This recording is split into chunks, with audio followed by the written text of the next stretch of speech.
think trustees need to take the responsibility for all of the change that's occurring. There is a lot of change that's going to happen, and there's a lot of consultation going on. My recommendation is that trustees keep actively involved in this, that trustees don't just outsource a lot of the decision-making processes.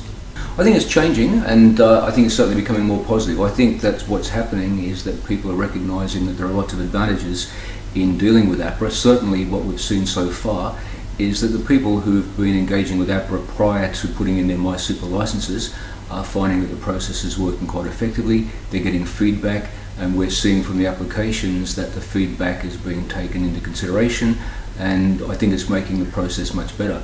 Certainly from the perspective in general of a prudential regulator, the relationship works best if you've got a good open relationship with the board, with the trustees, all the way through. Definitely, I think that's something that in the superannuation industry possibly has been a little bit slower, but I definitely think it's improved quite a lot in the past few years. The people who put their applications in are the people who've had the most consultation so far, and while some of them have subsequently withdrawn them, my guess is that they'll probably be back fairly quickly, and certainly we've got a fairly good understanding of what their issues are.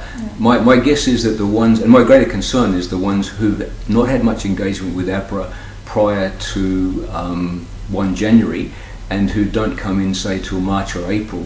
My guess is that I think they may find it more difficult just in terms of the time, and the fact also that they've not had much feedback. I think that the dilemma that we're having is that people have different understandings of what is meant by independence, and we're looking at behaviour, and so our focus has to be primarily on behaviour, and it may well be that at times the language is confused by the use of the words. What we're emphasising over and over is we now have standards making powers. We're going to focus on behavioural standards rather than dealing with structure. And I think quite often in superannuation, when we're talking about the term independent, people immediately think of a structure rather than a mindset. I think that as the industry becomes larger, it becomes more sophisticated, I think you will see mergers between funds.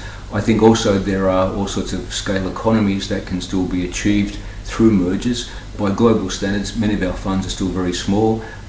It's a very unconcentrated industry. APRA just published some statistics only a few weeks ago on industry concentration. By financial sector standards, in fact by the standards of just about any sector in Australia, superannuation still is quite unconcentrated. My guess is that you'll get a lot of mergers